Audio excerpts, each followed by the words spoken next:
नमस्कार, आप देख रहे हैं सुदर्शन न्यूज। मैं हूं आपके साथ ज्योति यादव। बुलेटिन की शुरुआत करेंगे इस वक्त की बड़ी और अहम जानकारी के साथ। यूपी के कानपुर दक्षिण में बीजेपी के चुनावी बैठक आयोजित की गई।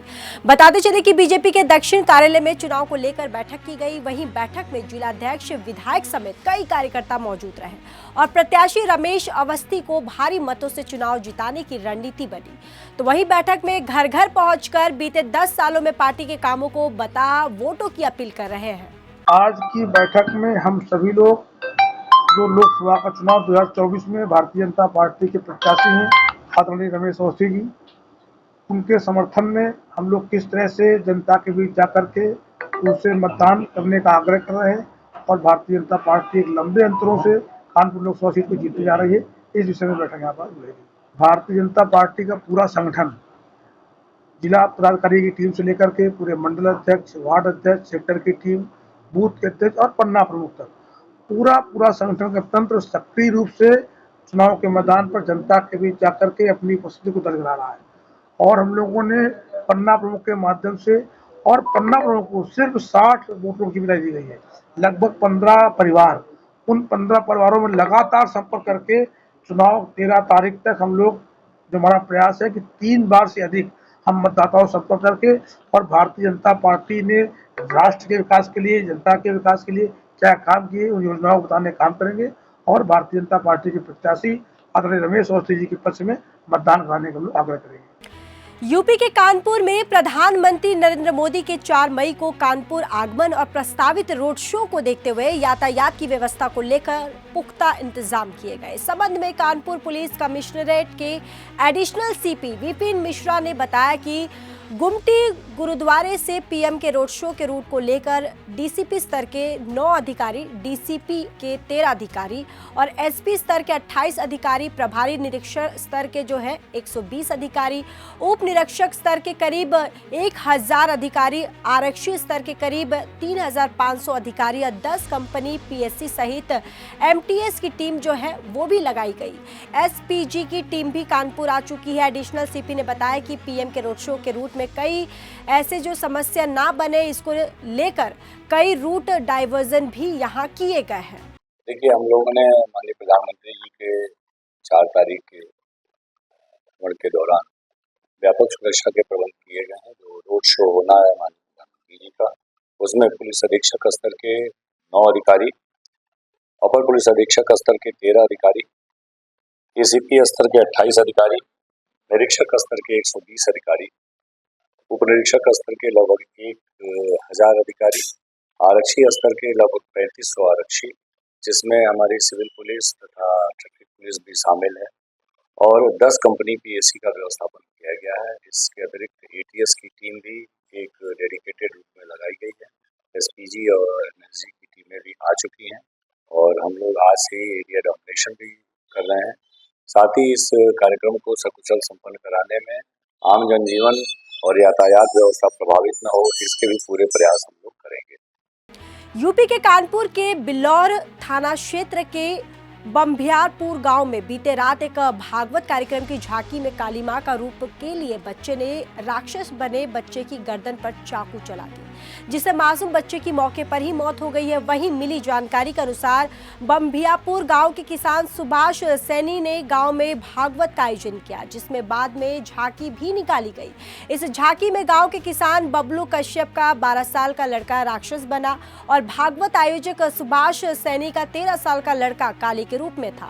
झांकी प्रदर्शन के दौरान सुभाष के लड़के ने सनी के गर्दन पर चाकू लगाकर खींच दी, जिससे सनी की मौके पर ही मौत हो गई। परिजनों की घटना की सूचना मृतक सनी के बहन के घर वालों को दी गई, जिस पर सनी को लेकर परिजन अस्पताल भागे और पुलिस को सूचना दी गई।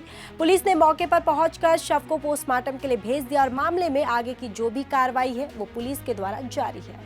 थाना बिल्लौर क्षेत्र अंतर्गत बम्बियारपुर गांव में कल रात में एक व्यक्ति द्वारा अपने घर में जागरण का आयोजन किया था, जिसकी समाप्ति के पश्चात वहीं गली में जो स्थानीय बच्चे खेल रहे थे, खेल में एक बच्चा जो कि काली माँ का उसके द्वारा रोल अदा किया जा रहा था खेल में, और बाकी बच्चे जो राक्षस और प्रेत का रोल अदा कर रहे थे। काली माँ का रोल करने वाले उस 14 वर्षीय किशोर के द्वारा हाथ में एक चाकू लिया हुआ था, जो खेल में एक 11 वर्षीय बच्चे के गले पे लग गया और उसको गंभीर रूप से वो घायल हो गया और बाद में इलाज के दौरान उस 11 वर्षीय बच्चे की डेथ हो गई। प्रकरण में थाना बिल्लौर में धारा 304 के अंतर्गत अभियोग पंजीकृत करके उस किशोर को आज जो किशोर न्यायालय है उसमें पेश किया जा रहा है और जो प्रकरण में आगे न्यायालय के निर्देश होंगे उसके आधार पर अग्रिम कार्रवाई की जाएगी। यूपी के हरदोई में मतदाता जागरूकता के लिए जिलाधिकारी मंगला प्रसाद सिंह और पुलिस अधीक्षक केशव चंद्र गोस्वामी के नेतृत्व में बाइक रैली निकाली गई। आपको बताते चले कि स्वीप योजना में मतदाता जागरूकता के लिए आम जनमानस को मतदान के लिए जागरूक करने के लिए विशेष अभियान चला रहा है। सैकड़ों दोपहिया वाहनों द्वारा रिजर्व पुलिस लाइन से निकाली गई रैली से मतदाताओं को आगामी 13 मई को मतदान करने के लिए प्रेरित किया गया। इस दौरान उपस्थित मतदाताओं को मतदान करने के लिए शपथ भी दिलाई गई। बाइक रैली निकाली गई जिसमें हम और पुलिस अधीक्षक के साथ साथ जनपद के कई अधिकारियों कर्मचारियों ने और समाज सेवी संगठनों ने, हमारे मीडिया के साथियों ने भाग लिया। सभी को मैं दिल से आभार देता हूं। और यह एक बड़ा कार्यक्रम था जिसमें हम बाइक रैली के माध्यम से अपने सभी मतदाताओं को अवेयर करने में कामयाब रहेंगे कि वो 13 मई दिन सोमवार सुबह 7 बजे अपने अपने मतदान केंद्रों पर आएँ और भारी संख्या में वोटिंग करें, जिससे हमारे जनपद का मतदान प्रतिशत बहुत अच्छा हो। यूपी के मथुरा में जनपद में गबन के मामले आए दिन सामने आते रहते हैं, जो तंत्र की चांदी के साथ भी बल्ले बल्ले होती दिखाई दे रही है। और ऐसा ही एक मामला पशुपालन विभाग में आया, जहां पशुपालन विभाग के द्वारा प्रत्येक गाय के लिए 50 रुपये प्रत्येक दिन सरकार से तय कर रखे हैं। इसमें सरकार के मानक के अनुसार प्रत्येक गाय पर टैग लगा होना चाहिए। जानकारी के अनुसार चौमुहा ब्लॉक के ग्रामीण पंचायत सिहाना में एक गौशाला संचालित है, जिसमें पशुपालन विभाग की रिकॉर्ड के अनुसार 304 गायों का डाटा पोर्टल पर फीड है। इसी संख्या के अनुसार भुगतान भी किया जा रहा है, लेकिन जमीनी जो हकीकत है कुछ और ही बयां कर रही है। गौशाला संचालन से करीब 2 सैकड़ों गाय ही गौशाला में रह रही है, जिसमें क्षेत्रीय पशु चिकित्सक के द्वारा समय समय पर गौशाला का निरीक्षण किया जाता है। करीब 104 गायों के भुगतान की रकम हर महीने 1.5 लाख रुपए से ज्यादा बनती है, जो विभाग के गठजोड़ से ग्राम प्रधान और सचिव की जेब गर्म हो रही है। चौमुहा के पशु चिकित्सा अधिकारी ने बताया कि ग्राम पंचायत सचिव और प्रधान की संयुक्त रिपोर्ट पर हम विभाग के पोर्टल पर गायों की संख्या फीड करते हैं। गाय के स्वास्थ्य और रखरखाव का सप्ताह में 2-3 बार निरीक्षण करते हैं। तो वहीं मुख्य पशु चिकित्सा अधिकारी ने 27 अप्रैल को जांच की है। उस समय 220 गाय थी, जबकि डाटा के अनुसार 304 गौवंश। आखिर 80 गौवंश कहां चली गई, ये जांच का जो एक विषय है वो बना हुआ है। वर्तमान में मैंने 27 तारीख को जांच की थी, तो 27 तारीख को 220 गौवंश पिछले महीने का डाटा था। पिछले महीने तक 304 का पेमेंट गया है।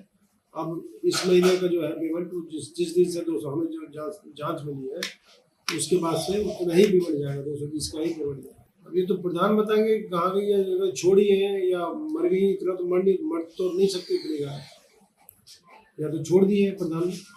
यूपी के हरदोई जनपद में दाई के द्वारा चलाए जा रहे अवैध क्लिनिक पर प्रसव के दौरान बच्चों की मौत के मामले में स्वास्थ्य विभाग की 24 घंटे के बाद आंखें खुली। जहां बेनीगंज कस्बे में चल रहे अवैध क्लिनिक पर स्वास्थ्य विभाग की टीम ने छापा मारा। छापा मारने से पहले मौके से अवैध क्लिनिक संचालिक गोमती देवी फरार हो गई।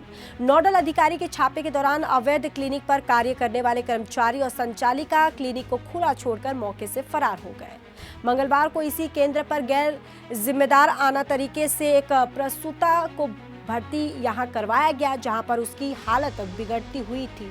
और साथ ही साथ ये भी आपको बताते चले कि हालत बिगड़ने के बाद अवैध क्लिनिक संचालिका के द्वारा पीड़िता को वहां से ले जाने के लिए परिजनों को बोला गया। इस दौरान बच्चों की मौत हो गई, जिसके बाद परिजनों ने स्वास्थ्य विभाग हरदोई पुलिस को एक शिकायती पत्र दिया। परिजनों की शिकायत के बाद स्वास्थ्य विभाग के नोडल अधिकारी के द्वारा घटनास्थल पर पहुंचकर जांच की गई। फिलहाल मौके पर अवैध क्लिनिक पर किसी की उपस्थिति स्वास्थ्य विभाग की टीम को नहीं मिली और मामले में अब आगे की जो कार्रवाई है वो जारी है।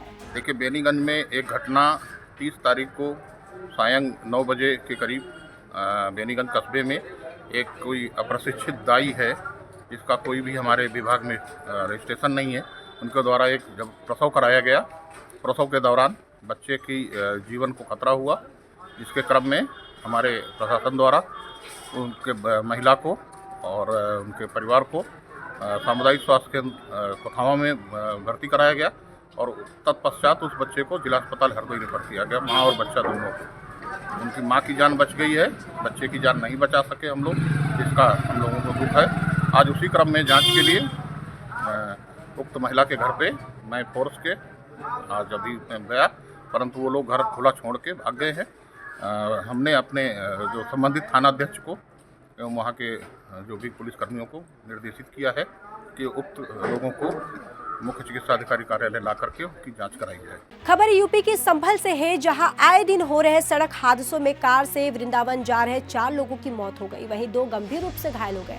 बताते चले कि संभल में आगरा मुरादाबाद नेशनल हाईवे पर रोडवेज बस ने कार को टक्कर मार दी, जिससे भीषण सड़क हादसे में कार सवार 4 लोगों की मौत हो गई, वहीं 2 लोग गंभीर रूप से घायल हो गए। बताते चले कि पूरी घटना गुन्नौर थाना इलाके में गांव बिचपुरी के पास की है, जहां कार को ओवरटेक करते समय तेज रफ्तार रोडवेज बस ने कार को पीछे से टक्कर मार दी, जिस भीषण टक्कर में कार सवार 2 महिलाओं और 2 बच्चों की मौत हो गई। वहीं कार में सवार 2 लोग गंभीर रूप से घायल हो गए, जिन्हें प्राथमिक इलाज के बाद हायर सेंटर रेफर कर दिया गया। मृतक और घायल रामपुर जिले के बताए जा रहे, जो कार से वृंदावन जा रहे थे। उसी दौरान हादसा हो गया, जहां पुलिस ने मृतकों के शव को कब्जे में लेकर पोस्टमार्टम के लिए भेज दिया है और आगे की जो कार्रवाई है वो की जा रही है।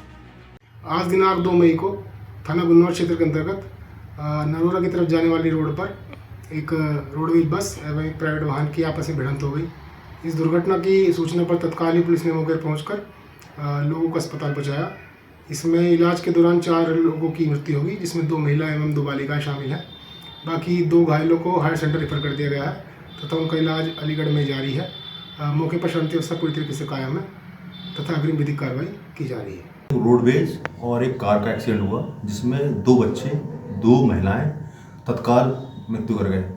2 हमने मरीज को गंभीर हालत देख के उनका उपचार करके जेएनएमसी अलीगढ़ के लिए रेफर कर दिया गया है और उनको परिजन को और पुलिस वालों को सूचना दे दी गई है।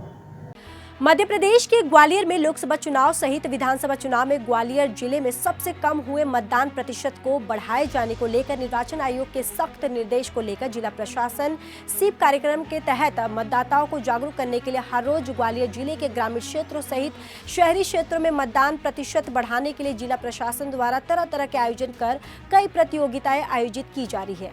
वहीं कलेक्टर और जिला निर्वाचन अधिकारी की पहल पर बाल भवन के ऑडिटोरियम हॉल में शहर के प्रबुद्ध जनों के साथ निर्वाचन में हमारी भूमिका विषय पर सार्थक संवाद कार्यक्रम आयोजित किया गया, जिसमें व्यापारी, चिकित्सा, शिक्षा, खेल, समाज सेवी संस्था सहित परिवहन क्षेत्र से जुड़े संगठनों के पदाधिकारियों ने मतदान प्रतिशत बढ़ाने के लिए भरोसा दिलाया। इस मौके पर निगम आयुक्त, जिला पंचायत सीईओ, एडीएम, शहर के प्रबुद्ध जनों, अधिकारियों सहित कर्मचारी मौजूद रहे।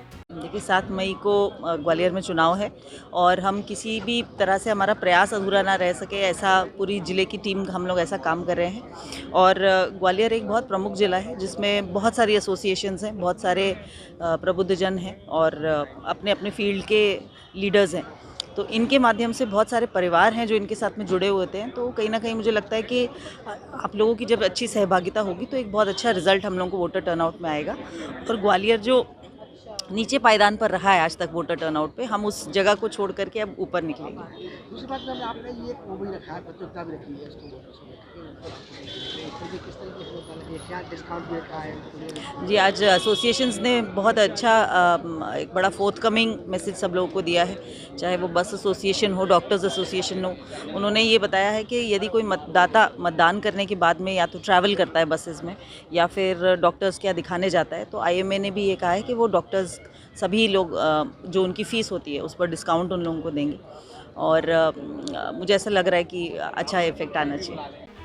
मध्य प्रदेश के टीकमगढ़ जिले के पुलिस थाना बमौरी कला की पुलिस चौकी कनेरा में क्षेत्रीय दबंग खनन माफिया मध्य प्रदेश शासन प्रशासन को खुली चुनौती देते हुए नजर आ रहे हैं। वहीं टीकमगढ़ जिले के बमौरी कला की पुलिस चौकी कनेरा के रहम करम पर बड़े बड़े डंपर हाईवे पर लगभग 1 मीटर से ऊपर ओवरलोड बालू मोरम के डंपर हाईवे से धड़ल्ले से यहां निकल रहे और जिस पर आरटीओ और पुलिस और खनिज विभाग के द्वारा कोई ठोस कार्रवाई देखने को नहीं मिल रही है। वहीं थाना क्षेत्र में निकलने वाले वाहनों की नंबर प्लेट भी यहां पुती हुई है, जिस वजह से थाना क्षेत्र के ग्रामीण टीला नरेनी सहित अन्य कई ग्रामीणों में रोष व्यक्त है। मध्य प्रदेश के टीकमगढ़ जिले के जतारा नगर की बहुत ही ज्यादा जटिल समस्या है। आपको बताते चले कि लगभग 2 वर्षों पूर्व पेयजल हेतु पाइपलाइन डाली गई, लेकिन जिस ठेकेदार के द्वारा पाइपलाइन डाली गई उस ठेकेदार के द्वारा नगर की गलियों सड़कों में पाइपलाइन डालने के लिए नाली खोदकर लाइन तो डाल दी गई, लेकिन खोदने के बाद ऐसा ही छोड़ दिया गया, जबकि सीसी नहीं करवाई गई है, जिससे अन्य ठेकेदार के द्वारा जो सीसी का कार्य करवाया गया है वो बहुत ही घटिया क्वालिटी का करवाया गया है, जिससे नगर के मुख्य मार्ग जो बस्ती का बहुत ही ज्यादा व्यस्त रास्ता है उस मार्ग से निकलने वाले आमजन और रहवासी दुकानदार बेहद परेशान और बीमार हो रहे हैं, क्योंकि इस सड़क पर दिन भर डस्ट इतनी ज्यादा उड़ती है मानो सड़क से धुआं निकल रहा हो। इस परेशानी से निजात पाने के लिए नगर वासियों ने अपने पूरे प्रयास किए हैं, लेकिन निजात नहीं मिल पाई। इस वजह से नगर वासियों में भारी आक्रोश देखने को मिल रहा है। नगर वासियों ने शासन प्रशासन से मांग की है कि इस और जल्द ध्यान दिया जाए और ऐसे ठेकेदारों के खिलाफ विधिवत कानूनी कार्रवाई की जाए। मामला इस प्रकार से है कि नगर जतारा और क्षेत्र के ग्रामीण अंचलों में पेयजल आवर्धन योजना के अंतर्गत वित्त पोषित द्वारा जो नल जल योजना की योजना शासन ने दी है, उस योजना के अंतर्गत टंकियां तो नहीं बनाई गई, परंतु सड़क रोड खोदकर उन्हें ऐसे ही छोड़ दिया गया है, जिससे आए दिन घटनाएं घट रही हैं। आम जन चलने फिरने में परेशानी महसूस कर रहा है। विडंबना इस प्रकार की है कि आदमी को पानी तो नहीं मिला है, पर धूल खाने को मिल रही है। फिलहाल इस बुलेटिन में इतना ही। बाकी देश और दुनिया की तमाम बड़ी खबरों के लिए देखते रहे सुदर्शन न्यूज। जय हिंद।